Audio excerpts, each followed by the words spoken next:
Hello दोस्त, आपका स्वागत है एमएस आर्ट्स क्लासेस में। मैं लालजीत कुमार आप लोगों का स्वागत करता हूं। आज दसम वर्ग संस्कृत के क्रमवीर कथा शुरू करने जा रहे हैं। यदि आप भी अच्छा से पढ़ना चाहते हैं और अच्छा नंबर प्राप्त करना चाहते हैं तो अवश्य ध्यान दें और किताब को सामने रखें ताकि आप अच्छे तरीके से समझ सकें। चलिए शुरू करते हैं। अष्टमः पाठः, पाठ 8 में लिखा हुआ है क्रमवीर कथा। क्रमवीर कथा क्या है? क्रमवीर कथा एक शीर्षक है। क्रमवीर कथा एक शीर्षक है। तो आपको बताया गया था कि शीर्षक एक पॉइंट, एक बिंदु होती है जिस पर पूरी कहानी, पूरी कविता, पूरी बात लिखी हुई होती है। यहाँ पे शीर्षक क्रमवीर कथा है तो इसमें आज पूरी बात, पूरी चर्चा क्रमवीर कथा से संबंधित होगी। यहाँ पे देखेंगे कि क्रमवीर कथा से पूरी बात संबंधित होगी तो क्रमवीर कथा का अर्थ क्या होता है? तो क्रमवीर का अर्थ होता है कर्मवीर और कथा का मतलब होता है कहानी। क्रमवीर कहानी। अच्छा नहीं लग रहा है तो कारक का चिन्ह आएगा, क्रमवीर की कहानी। यहाँ हो गया क्रमवीर कथा का अर्थ क्रमवीर की कहानी। यहाँ समझेंगे क्रमवीर का अर्थ क्या होता है, कहानी का अर्थ क्या होता है। कहानी किसी भी व्यक्ति के किसी एक चरित्र या एक पॉइंट पर लिखी हुई विस्तृत रूप में होती है। यहाँ क्रमवीर की कहानी है तो क्रमवीर की कहानी में आज क्रमवीर के बारे में किसी एक पॉइंट पर विस्तृत रूप से जानकारी मिलने वाली है, पढ़ने वाले हैं। क्रमवीर की कहानी तो क्रमवीर कोई ना कोई व्यक्ति होगा, कोई ना कोई होगा जिसे क्रमवीर कहा गया है और उसके बारे में हम पढ़ेंगे, उसके बारे में थोड़ा विस्तृत रूप में जानकारी प्राप्त करेंगे। क्रमवीर यहाँ पे एक शब्द है जिसे किसी भी व्यक्ति के लिए प्रयोग हम कर सकते हैं, क्योंकि क्रमवीर का अर्थ कुछ अलग होता है जो इस प्रकार है। कर्म का अर्थ काम और वीर अर्थात वीर, काम वीर। अच्छा नहीं लग रहा है इसलिए काम में वीर। काम यहाँ है तो काम का मतलब हो गया किसी भी तरह का काम करे, पढ़ना, लिखना, दौड़ना या खेती करना, तो कोई भी काम होगा। अब वीर का अर्थ होता है क्या? जो हमेशा सफल हो जाता है, जो हमेशा जीत प्राप्त कर लेता है, उसे वीर कहा जाता है।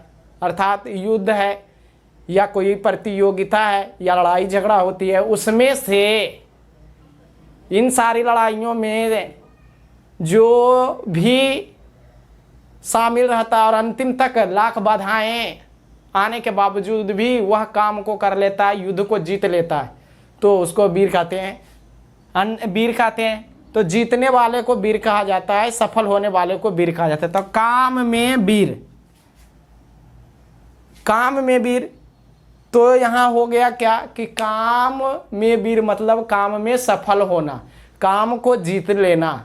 तो काम में सफल होना अर्थात काम में सफल होने वाले की कहानी हम पढ़ेंगे। तो जो काम में सफल हो जाता है उसको हम क्या बोलते हैं? क्रमवीर। काम में कोई भी काम करेगा और उस काम में अनेक बाधाएं, अनेक संकट, अनेक समस्याएं आएगी और उन समस्याओं को पार करते हुए क्या है कि उस काम को कर जाता है तो उसे व्यक्ति को क्रमवीर कहा जाता है। तो यहाँ भी एक व्यक्ति था जो काम किया और अंतिम तक करके वह बहुत बड़ा काम कर गया, इसलिए उसे क्रमवीर कहा गया और उसी की कहानी हम पढ़ेंगे। तो कोई भी क्रमवीर हो सकता है। तो काम को जीतने वाले को, काम में सफल होने वाले व्यक्ति के मतलब व्यक्ति को क्रमवीर कहा जाता है। तो यहाँ क्रमवीर की कहानी मतलब कोई व्यक्ति है जो काम में सफल हुआ, उसकी कहानी हम पढ़ेंगे और वह व्यक्ति कौन है, कहाँ का है, इसकी भी चर्चा होगी। यहाँ पे क्रमवीर अर्थात क्रमवीर की कहानी काम में सफल होने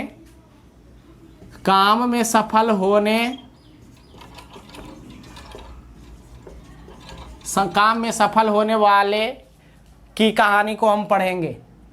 यहाँ एक व्यक्ति था जो गरीब परिवार से संबंधित था और उसके घर में बहुत सारे यानी लोग थे।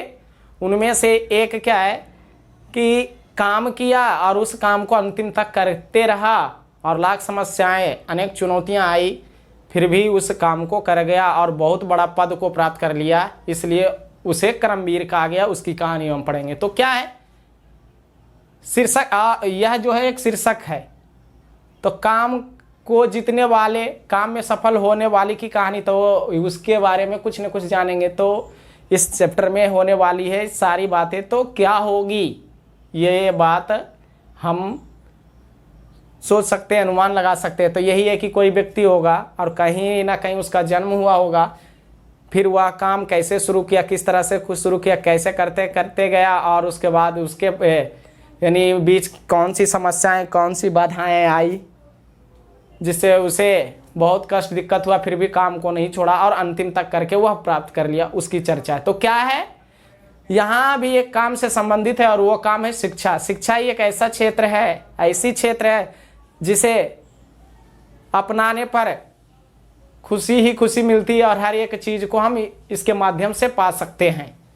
यहाँ शिक्षा के क्षेत्र में एक लड़का जुड़ा। वो लड़का क्या है, बहुत ही गरीब परिवार से संबंधित था जो बिहार राज्य का है। उनके घर परिवार वाले जो भी थे, घर परिवार सारे गरीब थे और गरीब रहने के बावजूद भी क्या है कि वो बहुत बड़ा पद प्राप्त किया, क्योंकि शिक्षा में इतनी शक्ति होती है कि इसके माध्यम से कुछ भी हम कर सकते हैं। यहाँ बालक शिक्षा से जुड़ा, स्कूल वगैरह गया, फिर क्या है कि स्कूल में टॉप किया, हाई स्कूल टॉप किया, पूरे अपने क्लास में अपने वर्ग में वो टॉप किया, फिर कॉलेज गया, फिर उसके बाद महाविद्यालय गया जहाँ पूरे विश्वविद्यालय में वो टॉप किया और नाम गाम ऊंचा किया।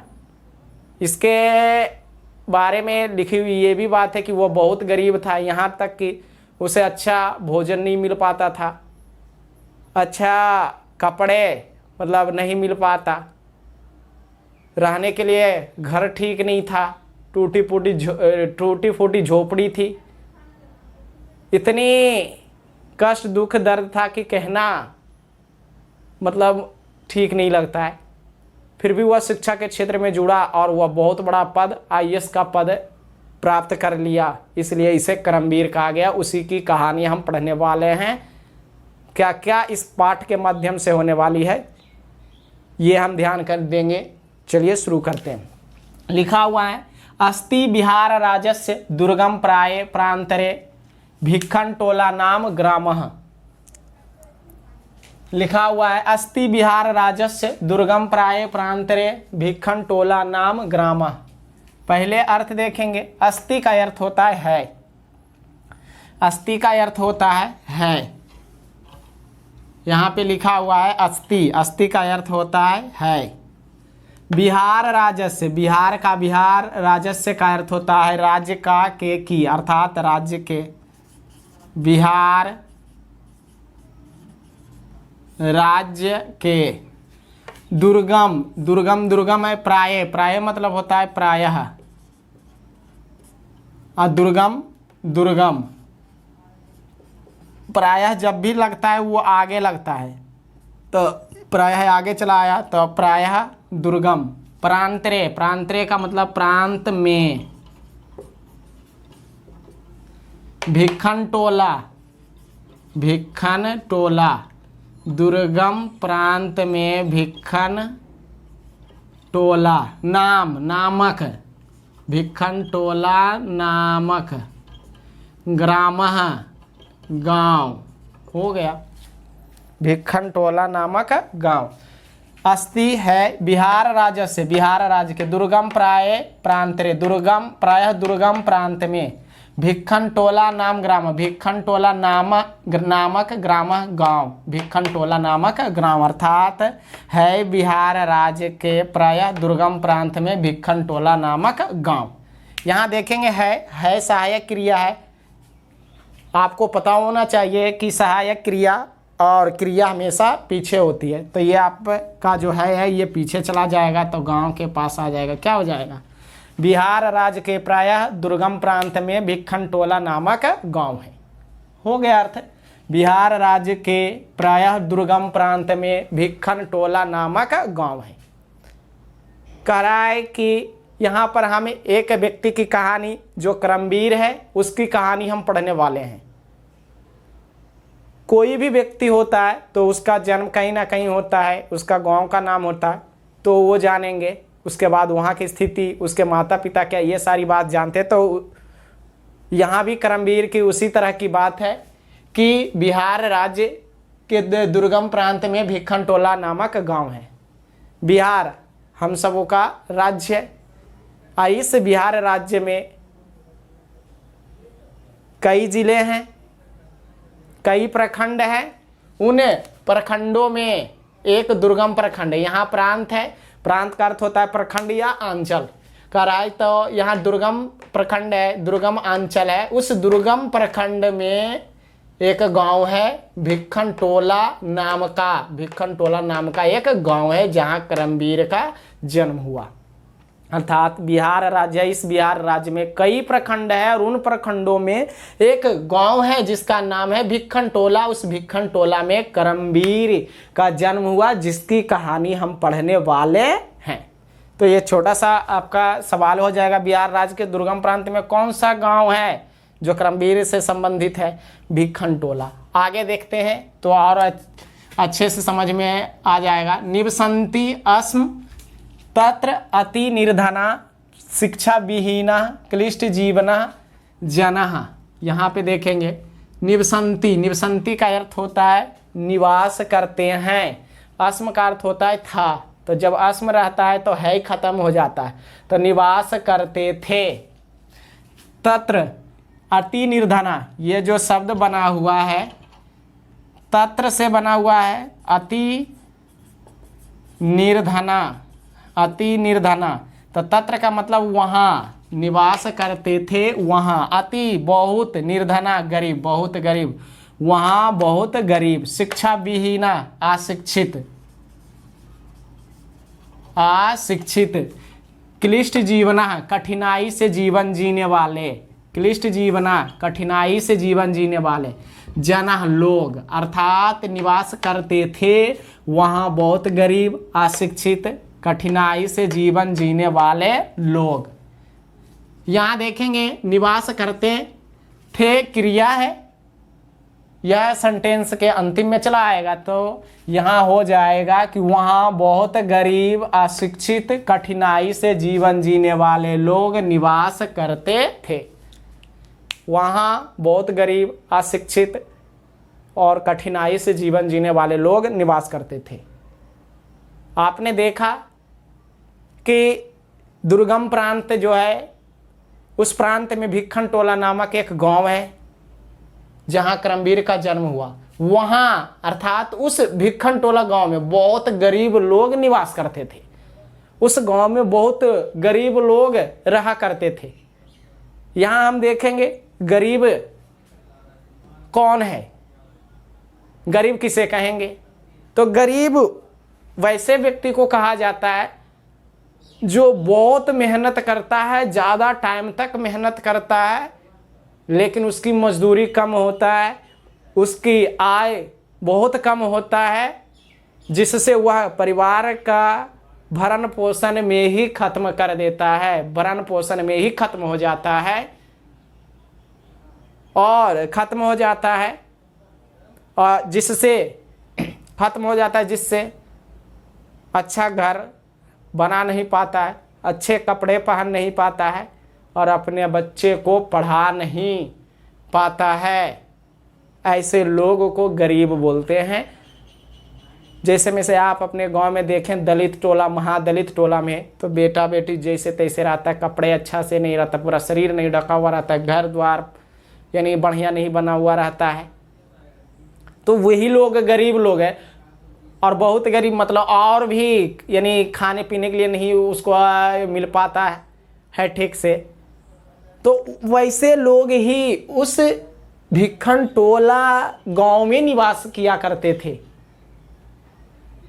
आगे देखेंगे शिक्षा विहीना मतलब अशिक्षित। अशिक्षित मतलब जो पढ़ा लिखा नहीं है, जिसे के पास समझदारी नहीं है,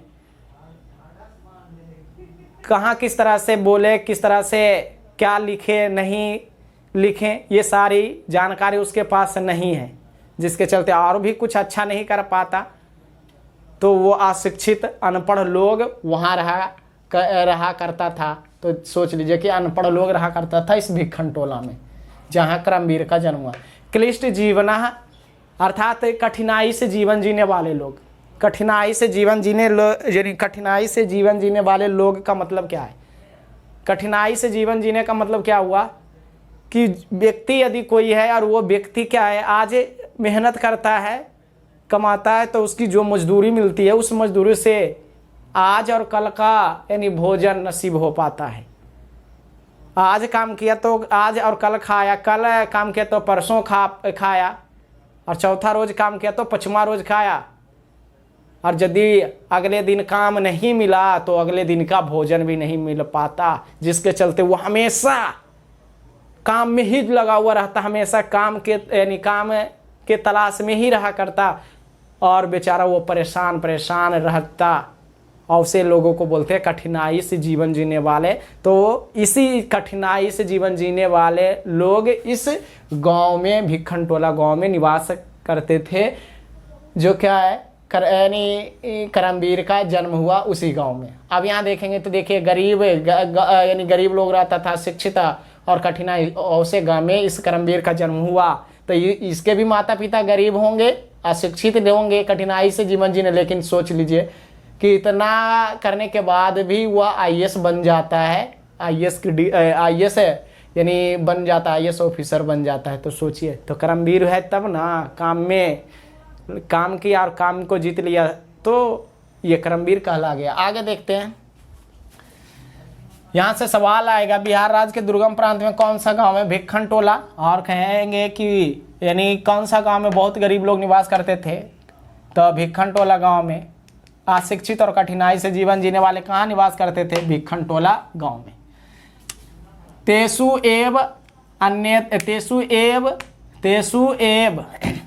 एव अन्यतमस्य जनस्य परिवार ग्रामार्थ बहि स्थितयाम कुटियाम नियवसत लिखा हुआ, ये भी लिखा हुआ है। तेसु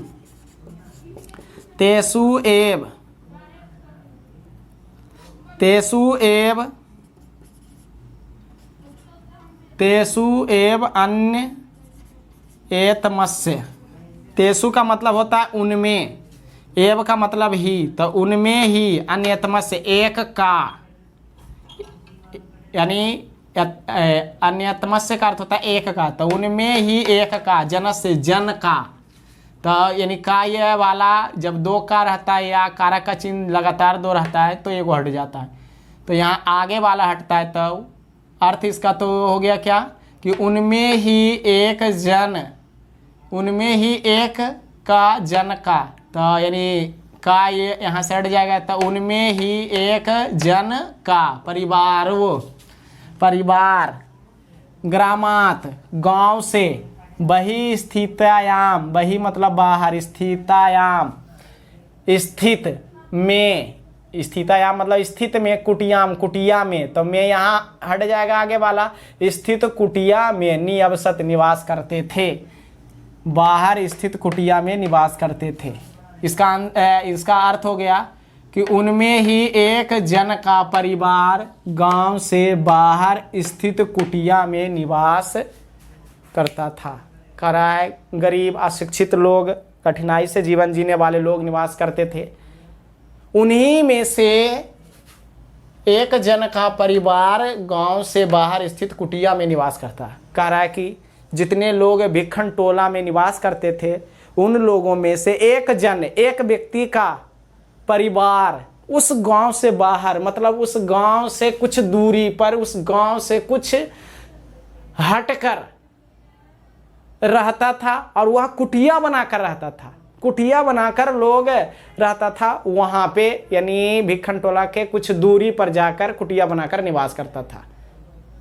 कुटिया बनाकर निवास करता, जैसे आप देखते हैं कि कोई गांव होता है और कोई गांव के कुछ दूरी पर एक घर रहता है, तो ठीक उसी तरह से भिखमटोला जो गांव था उसके कुछ दूरी पर यानी कुटिया बनाकर निवास करता था एक व्यक्ति का परिवार, एक जन का परिवार। अब देखो एक जन का परिवार आया है कि अलग रहता था गांव से बाहर। यहाँ सोचने वाली बात है कि गांव से बाहर कुटिया बनाकर रह रहा है, इसका क्या मतलब है कि जो व्यक्ति था उसके पास गांव में जगह नहीं होगा, जिसके कारण वह गांव में घर नहीं बना पाया, तो दूसरे जगह क्या खरीद कर नहीं, क्योंकि खरीदता तो गांव में ही खरीद लेता, बाहर में क्यों खरीदता। इसका मतलब है कि कोई सरकारी जगह, गरमजरुआ जगह होगी, उसी जगह पर क्या है उसने रहना शुरू कर दिया होगा, घर बनाया होगा। तो सोच लीजिए कि कैसा मतलब किस तरह की स्थिति उसके पास था, फिर भी वह बहुत बड़ा पद प्राप्त करता है। तो बाहर हटकर कुटिया बनाकर रहा करता था। कुटी तो जीर्ण प्रायत्वात परिवार जनान आतप मात्रात रक्षति ना वृष्टे। करा कुटी तो कुटी का मतलब होता है कुटिया, तो मतलब तो सॉरी यहाँ लिखा हुआ तू, कुटी तू मतलब तो, कुटी तो अर्थात कुटिया तो जीर्ण प्रायत्वात टूटी फूटी थी। जीर्ण शीर्ण में होता है इसका अर्थ, तो मतलब टूटी फूटी थी। कुटिया तो टूटी फूटी थी। परिवार जनान परिवार लोगों को आतप मात्रात मात्र धूप से रक्षति रक्षा करती, अर्थात कुटिया तो टूटी फूटी केवल परिवार को धूप से रक्षा करती, ना नहीं वृष्टि वर्षा से नहीं, अर्थात वर्षा से रक्षा नहीं करती।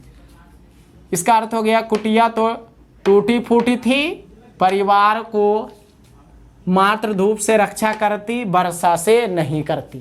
कह रहा है कि गांव से कुछ दूरी पर कुटिया बनाकर रहा करता था, और वह जो कुटिया, अब कुटिया की हम बात करते हैं तो कुटिया किसे कहेंगे, तो कुछ बांस बल्ली खड़ा कर दिया, कुछ मजबूत बांस बल्ली खड़ा करने के बाद चारों साइड से क्या है घेर दिया जाता है, और यानी क्या बोलता है नेवारी पुवार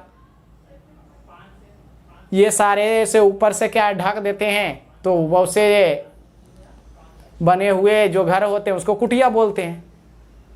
तो औसी कुटिया थी और गांव से बाहर, तो सोच लीजिए कि उसके पास पैसा रहता तो वो कुटिया बनाकर रहता नहीं, कुछ अच्छा घर बनाता, तो देखिए गांव से हटकर कुटिया बनाकर रहता। और कुटिया जो थी वो टूटी फूटी थी, मतलब उसके पास इतना अभाव था कि वह कुटिया ढंग से ऊपर से छरा हुआ नहीं था, मतलब जहां तहां पुवार रख दिए होंगे, जो क्या है कुछ समय के लिए रक्षा करती फिर नहीं करती। तो उसमें हम देखेंगे कि कुटिया टूटी फूटी थी, मतलब किसी तरह से बनाकर ऊपर में किसी तरह से पुवार या नेवारी रख दिया होगा।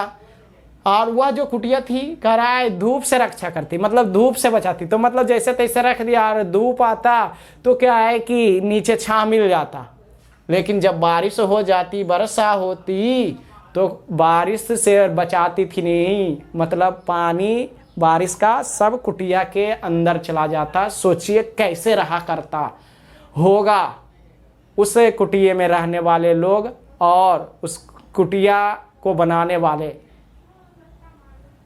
और वही से क्या है शिक्षा के क्षेत्र में जुड़ता है स्कूल टॉप और पूरा स्टेट टॉप मतलब बीए में करता है, फिर आपका एक बड़ा पदाधिकारी बन जाता है, एक आईएएस का पद प्राप्त कर लेता है। तो इसीलिए उसे करमवीर कहा गया कि उसकी स्थिति कैसी थी। तो यानी वर्षा से कुटिया रक्षा नहीं करती, पानी उसके घर में चला जाता, ऐसी स्थिति करमवीर के था। चलिए आते हैं कराए परिवारे स्वयं गृहस्वामी तस्य भार्या तयोरकः पुत्रः कनिष्यसि दुहिता चा इति जोड़ आसन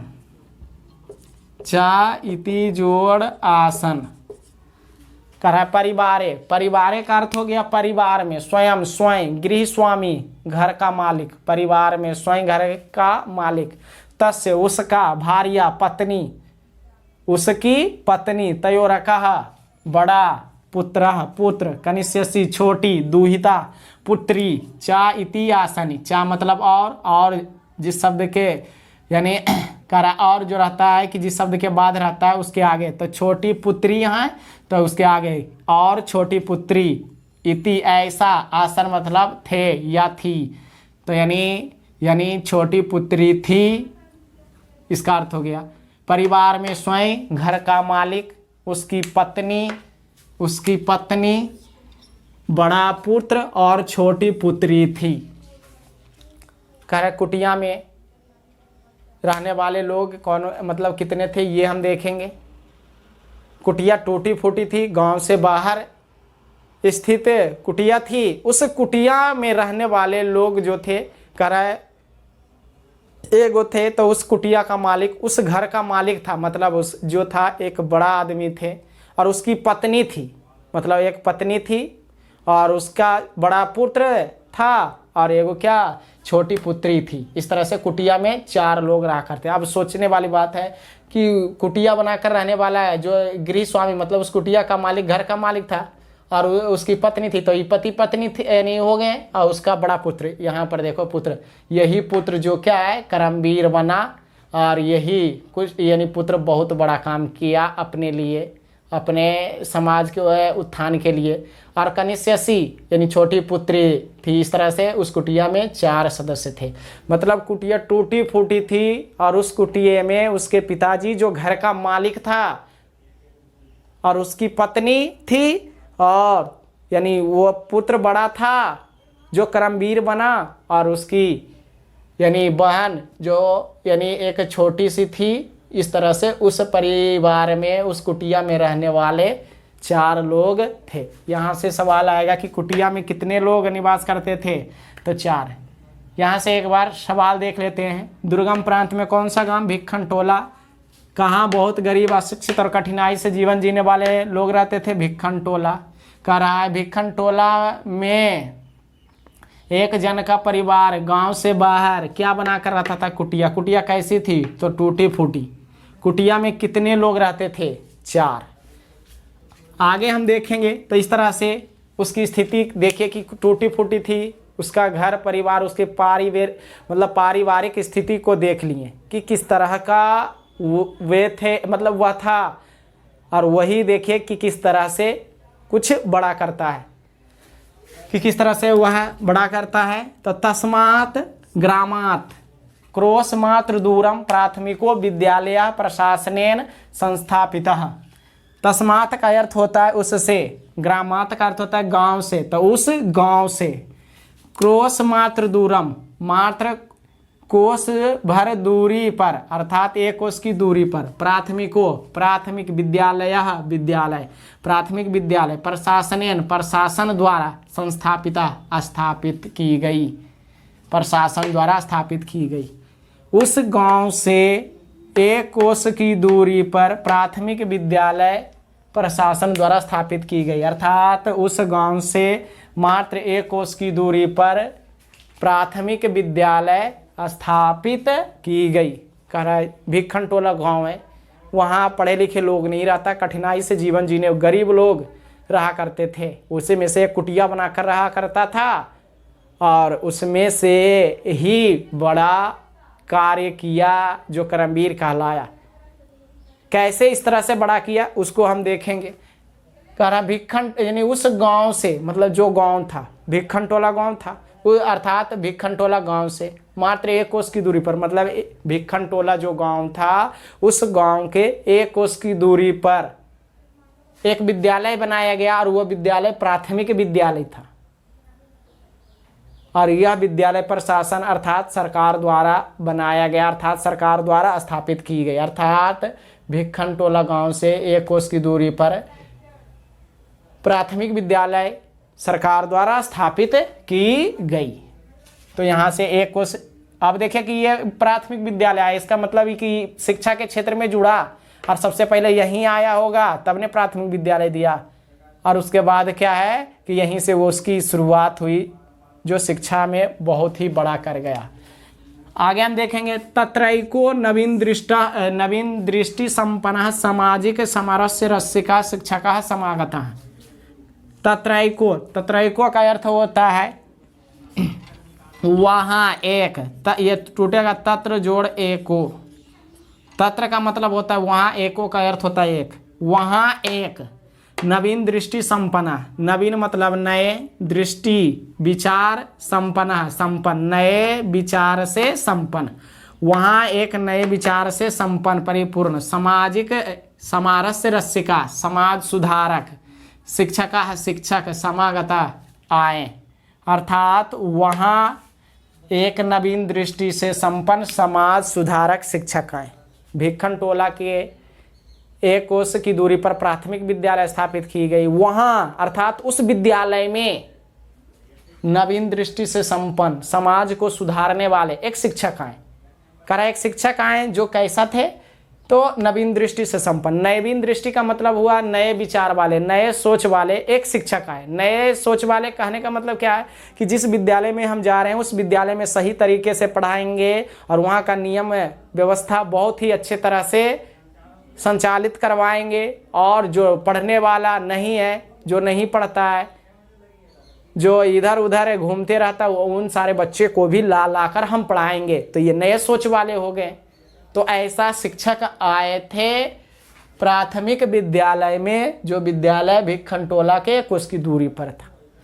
समाज सुधारक, समाज को सुधारने वाले भी वो शिक्षक थे। समाज सुधारने वाले क्या थे कि यानी समाज, हम मानव हैं और मानव जो है एक सामाजिक प्राणी है, मनुष्य एक सामाजिक प्राणी है और समाज में एक दूसरे के बीच रहना चाहिए और लड़ाई झगड़ा, एक दूसरे में मनमुटाव नहीं करना चाहिए, बल्कि एक दूसरे के साथ मिलजुल कर रहना चाहिए और एक दूसरे को मदद करना चाहिए। ये सारी बात ऐसा करने वाले एक शिक्षक आए, जो यानी विद्यालय में आए, अर्थात नए सोच वाले और समाज को सुधारने वाले एक शिक्षक आए। आगे देखते हैं। भिक्खन टोलाम द्रष्टुम आगतः सह कदाचित खेल नर्तम दलित बालकम विलोक्य तस्य अपात रमणीयेन स्वभावेन अभिभूता। यहाँ से टूटेगा स्वभावेन जोड़ अभिभूता। इसका अर्थ क्या हो गया? भिक्खन टोलाम, भिक्खन टोला, द्रष्टुम आगता, देखने के लिए, सह वह, अर्थात यहाँ देखिए कि शिक्षक आए और यहाँ से अर्थ क्या हो रहा है कि भिक्खन टोला देखने आए वह, तो भिक्खन टोला आए तो मतलब वह, तो वह शिक्षक के लिए आए, तो इसलिए वह नहीं बल्कि वे, और ये करता है तो आगे मतलब वे भिक्खन टोला देखने आए, कदाचित कभी, खेल नर्तम, खेल में मग्न, दलित बालकम, दलित बालक को, खेल में मग्न दलित बालक को, विलोक्य देख कर, दलित बालक को देख कर, तस्य जोड़ अपात रमणीयन, तस् मतलब उसके, अपात मतलब अचानक, रमणीयन सुंदर से, तो उसके अचानक सुंदर से, स्वभावेन स्वभाव से, तो वो वाला से हट जाएगा, उसके अचानक सुंदर से, स्वभाव से अर्थात सुंदर स्वभाव से, अभिभूता, अभिभूता का अर्थ होता है आकर्षक, जो कि आपको करा, जो कि आपको अभिभूता, कराए अभिभूता, करा अभिभूता का अर्थ होता है आकर्षक, जो कि आपको आया था कि इंद्र के स्थान से भी आकर्षक है। आपका पाटलिपुत्र चैप्टर में आया था ये कि इंद्र के पाटलिपुत्र जो है पृथ्वी की तिलक, सरस्वती कुलगृह जैसा, और इंद्र के स्थान से भी आकर्षक है, ऐसा आया था। उसी पाटलिपुत्र में एक जगह थोड़ा सा मिस्टेक हो गया था पाटलिपुत्र का प्रश्न उत्तर में, कि पढ़ाई लिखाई का केंद्र जो कहा था वह राजशेखर ने कहा गलती से, यानी दामोदर गुप्त यानी बोल दिया गया है, यानी बोला गया है, तो उसको सुधार कर क्या है कि आप राजशेखर कर देंगे। राजशेखर ने बताया कि यानी पढ़ाई लिखाई का केंद्र बना रहा पाटलिपुत्र। चलिए ठीक है, यहाँ देखेंगे तो अभिभूता का अर्थ होता है आकर्षक, या आकर्षक या तो सुंदर। चलिए आते हैं। तो वे भिक्खन टोला देखने आए। कभी खेल में मग्न दलित बालक को देखकर उसके अचानक सुंदर स्वभाव से आकर्षित हुआ। अर्थात क्या हो गया यहाँ पे अर्थ कि यानी शिक्षक आए उस विद्यालय में, और आने के बाद क्या वही शिक्षक क्या है कि एक दिन भिक्खन टोला देखने के लिए आए। अर्थात जो शिक्षक प्राइमरी स्कूल में आए वो शिक्षक एक दिन क्या है कि घूमते घूमते भिक्खन टोला चले आए, और आने के दरमियान उनकी नज़र एक खेलते हुए बालक पर पड़ा, और वह दलित बालक था, क्योंकि वो तो पहले बोल दिया था गरीब बस्ती है, तो कह रहा है कि दलित बालक पर नज़र पड़ गया। अर्थात वे देखें कि एक खेल में मग्न है, खेल में लगा हुआ है दलित बालक, और वो खेल में लगे बालक को देखें और उसका जो स्वभाव है वो स्वभाव बहुत ही अच्छा सुंदर है, देखने में प्रतीत हो रहा था, प्रतीत हो रहा था। इसलिए वो उसके स्वभाव और उसके खेल को देखकर क्या है आकर्षित हो गया। अर्थात आकर्षित हो गए। कहने का मतलब यह है कि शिक्षक क्या है, घूमते घूमते एक दिन भिक्खन टोला आए, और भिक्खन टोला में उन्होंने खेलते हुए एक दलित बालक को देखा, और जो दलित बालक खेल रहा था वह खेल में मग्न था, और उसका स्वभाव आचरण बहुत ही सुंदर प्रतीत हो रहा था। इसलिए उसका खेल और आचरण उसके स्वभाव से शिक्षक आकर्षित हो गए।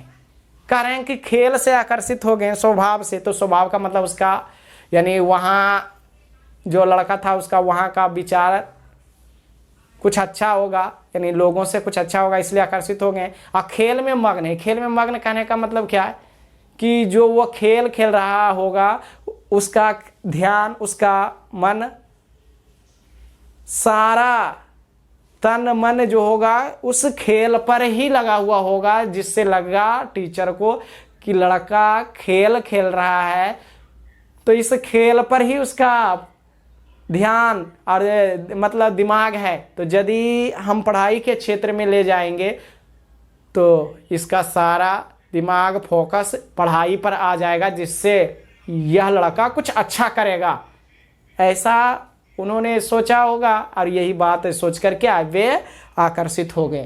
तो चलिए आते हैं कि यानी बालक का खेल देखकर वे आकर्षित हो गए। आगे देखते हैं क्या है। शिक्षकम बालकम एनम स्वाविद्यालयम आनीय स्वयं शिक्षितुम आरभत। कह रहे हैं शिक्षक बालकम एनम शिक्षक बालकम एनम बालक को स्वाविद्यालयम आनीय, अर्थात स्व मतलब अपने, विद्यालयम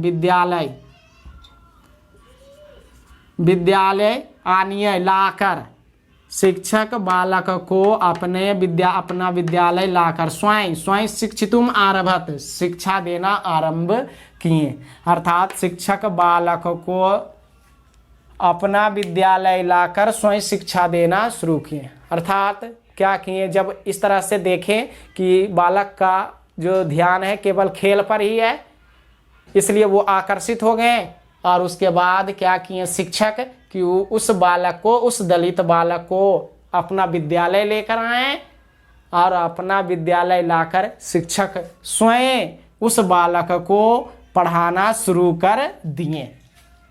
स्वयं पढ़ाना क्या किए शुरू कर दिए। यहाँ तक हम देखते हैं कि सवाल क्या है, किस गांव से 1 कोस की दूरी पर विद्यालय बनाई गई थी, मतलब विद्यालय स्थापित हुई। कह रहा है भिक्खन टोला। अगला सवाल है कि विद्यालय में कैसा शिक्षक आए थे, तो नवीन दृष्टि से संपन्न समाज सुधारक। एक दिन भिक्खन टोला घूमने के लिए कौन आए थे, तो शिक्षक। भिक्खन टोला में शिक्षक क्या देखें, तो खेल में मग्न दलित बालक को। दलित बालक को कौन पढ़ाना शुरू किए, शिक्षक किसे पढ़ाना शुरू किए, दलित बालक को। आगे देखते हैं।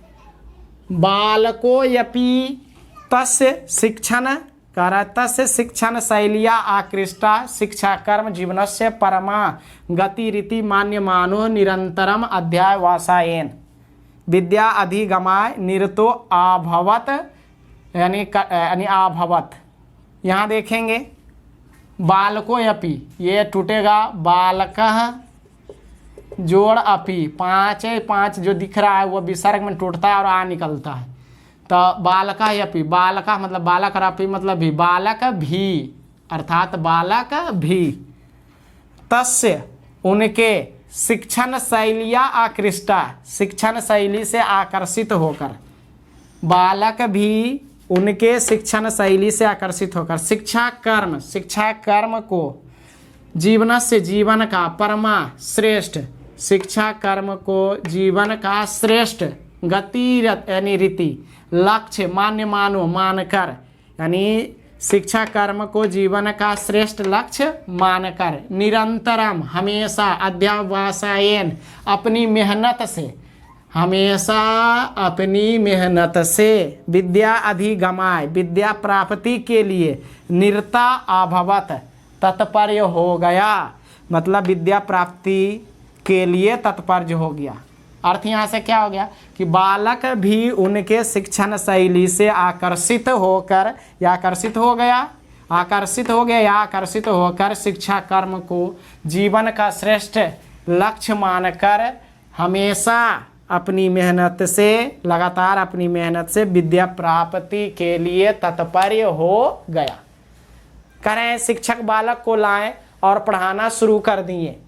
अब जब बालक पढ़ने के लिए गया तो वह बालक भी उनके शिक्षण शैली से अर्थात शिक्षक के शिक्षण शैली से अर्थात शिक्षक के पढ़ाने की शैली से आकर्षित हो गया। तो देखो दलित बालक है, दलित बालक में अच्छा उसको लगा होगा तो पढ़ने में और वो मन लगा दिया होगा। अब सोचिए कि कैसा स्थिति था। देखो अब कहाँ से उसकी पढ़ाई शुरू हुई और यही लड़का टॉप करेगा स्कूल टॉप और उसके बाद फिर कॉलेज में पूरे भी स्टेट में टॉप करेगा, फिर IAS ऑफिसर बनता है। इसलिए इसे कर्मवीर कहा गया, जो कि जिसके पास खाने के लिए नहीं था, रहने के लिए नहीं था बढ़िया, और वही लड़का बहुत बड़ा पद प्राप्त कर लेता है। कह रहे हैं कि बालक जो था ने वह बालक क्या है कि शिक्षक के पढ़ाने की शैली से आकर्षित हो गया। इसका क्या मतलब है कि जो शिक्षक पढ़ाते होंगे, जो ज्ञान देते हैं उससे आकर्षित हो गया। तो ज्ञान क्या देते हैं कि देखो कि शिक्षा एक ऐसा चीज है जिससे हम कुछ अच्छा करेंगे, कुछ बड़ा प्राप्त करेंगे, सुख चैन शांति हमेशा मिलेगी और हर एक वस्तु हमें प्राप्त हो जाएगा। ऐसी ही यानी ऐसा मतलब ऐसी ही क्षेत्र जो है शिक्षा है। तो यही सारे बात बताए होंगे जिससे वह क्या लड़का आकर्षित हो गया। और क्या किया कि शिक्षा कर्म को जीवन का श्रेष्ठ लक्ष्य मानकर, मतलब फिर क्या किया, इतना आकर्षित होने के बाद क्या है कि शिक्षा कर्म को मतलब जीवन का श्रेष्ठ लक्ष्य मान लिया। मतलब शिक्षा का जो काम है, पढ़ाई लिखाई जो है, उसको अपने जीवन में श्रेष्ठ लक्ष्य मान लिया। मतलब शिक्षा ही ऐसी चीज है जिससे आप बड़ा से बड़ा कर सकते हैं। तो वह लक्ष्य मान लिया कि हम इतना पढ़ेंगे कि एक दिन इस पढ़ाई से हम कुछ बड़ा कर लेंगे, इसलिए हम पढ़ते ही रहेंगे जब तक कुछ बड़ा ना कर ले।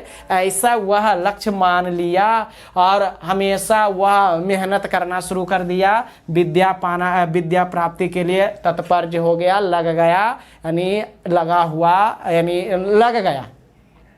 अर्थात यानी शिक्षा का जीवन में श्रेष्ठ लक्ष्य, मतलब शिक्षा से ही हम कुछ अच्छा कर सकते हैं ऐसा मान लिया और लगातार मेहनत करना शुरू किया और विद्या प्राप्त करना शुरू कर दिया, यानी विद्या पढ़ने में वह लग गया। कर्मशः उच्च विद्यालयम गतः तस्य एव शिक्षकस्य अध्यापनेन स्वाध्यायवासायन च प्राथम्यम करय प्राप्त। कह रहे हैं कर्मशः उच्च विद्यालय गतः तस्य एव जाकर, कह रहा है देखो गतः ये टूटेगा, गतः जाकर और यहाँ से टूटेगा तस्य, यानी उसके, और एव मतलब ही, तो उसके ही अर्थात उनके ही, कर्मशः उच्च विद्यालय जाकर उनके ही शिक्षकस्य, तो शिक्षक से शिक्षक के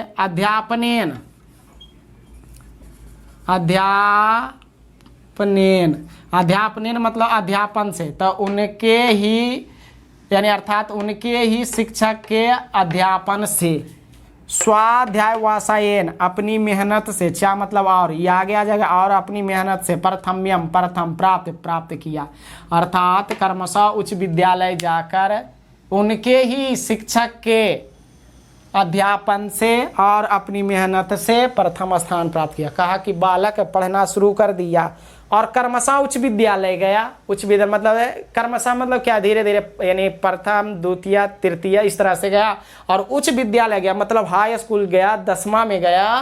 तब कह रहा है कि उनके शिक्षक, कह रहा है कि उनके जो शिक्षक हैं उसके शिक्षक मतलब उस विद्यालय में जितने भी शिक्षक हैं उस शिक्षक के अध्यापन से अर्थात पढ़ाने से और स्वयं मेहनत से अर्थात अपनी मेहनत से मतलब स्वयं मेहनत किया और उस मेहनत से वह प्रथम स्थान प्राप्त किया, उच्च विद्यालय में पहला स्थान लाया। अब सोचिए कि एक लड़का था जिसके पास खाने के लिए नहीं था, रहने के लिए नहीं था, कपड़ा पहनने के लिए नहीं था, वह उच्च विद्यालय में क्या किया कि मेहनत किया और शिक्षक जो पढ़ाएं उसको पूरा जोर शोर से मेहनत करके उसे मतलब शिक्षक के पढ़ाई को मतलब जोर शोर से मतलब अध्ययन किया और अपनी जोर शोर से मेहनत किया और पहला स्थान प्राप्त किया उच्च विद्यालय में। अब सोचिए कि उसके पास खाने के लिए नहीं था, रहने के लिए नहीं था, तो वह ट्यूशन या कोचिंग जाता होगा? तो बिल्कुल नहीं जाता होगा, क्योंकि उसकी स्थिति आपने पहले ही देख चुके हैं। तो यानी उच्च विद्यालय में वो प्रथम स्थान प्राप्त किया। आगे देखते हैं, छात्राणाम अध्ययनम तपः इति भूयो भूया स्वाविद्या गुरुनो उपदिष्टौ असौ बालकः पित्रो अर्थभावेऽपि छात्रवृत्तियः कनिष्यः च छात्राणाम शिक्षण लब्धेन धनेन च नगरगते महाविद्यालय प्रवेशम लभत।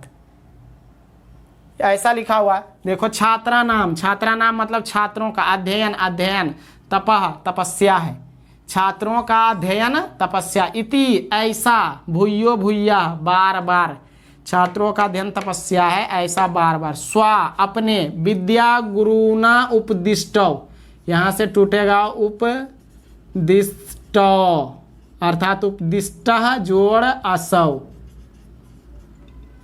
तो उपदिष्टो मतलब उपदेश, असौ मतलब यह अर्थात उपदेश इसका अर्थ।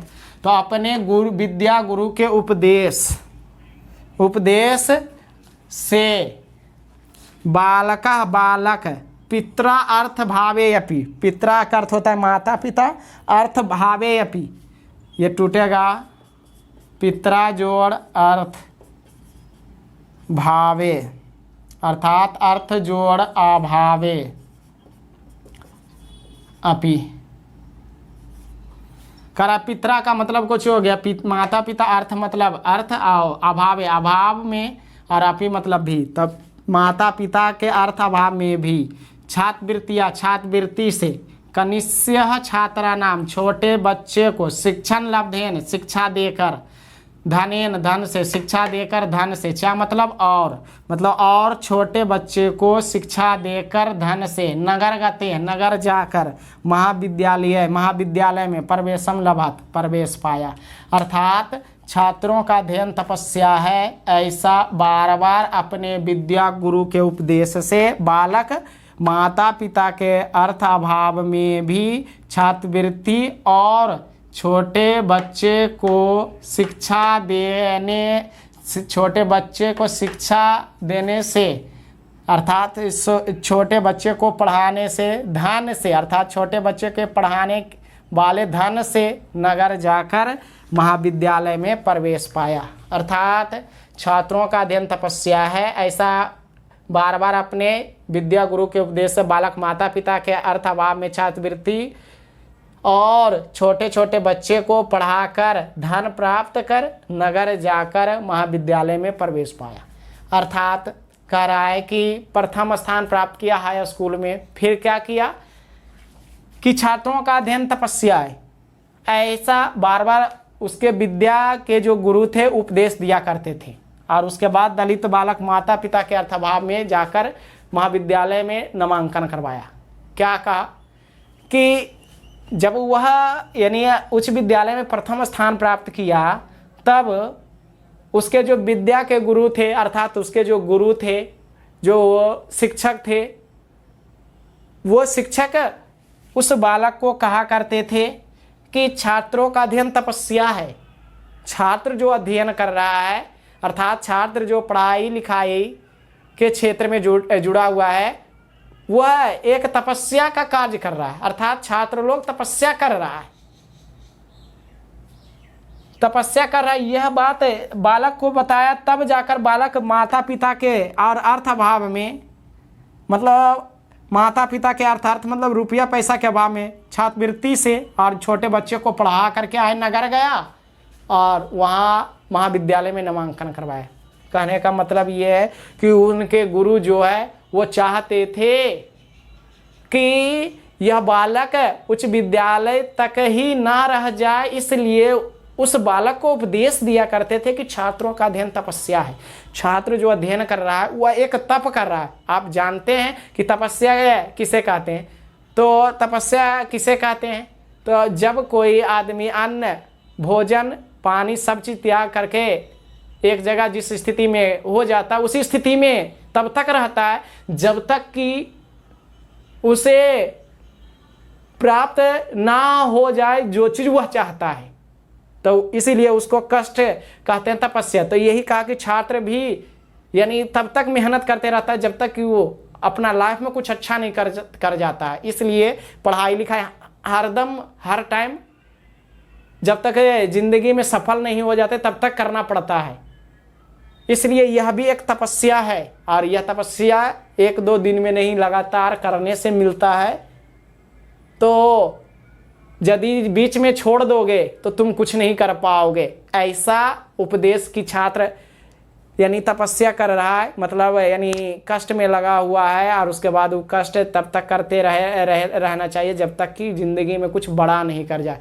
ये सारे उपदेश दिया करता था, इसलिए कहा छात्रों का अध्ययन तपस्या। यही उपदेश से बालक क्या है, माता पिता के अर्थ मतलब रुपया पैसा के अभाव में, माता पिता जो थे उस माता पिता के अर्थ अभाव में, तो जानते हैं माता पिता तो वहाँ गरीब थे, तो उनके पास रुपया पैसा नहीं था। उस स्थिति में भी क्या है कि छात्रवृत्ति मिली, उस छात्रवृत्ति से आप छोटे छोटे बच्चे को पढ़ाएं, उससे पैसा एकत्र किए, इकट्ठा किए और नगर गए। नगर में महाविद्यालय, कॉलेज में एडमिशन करवाए, एडमिशन यानी करवाया वह दलित बालक।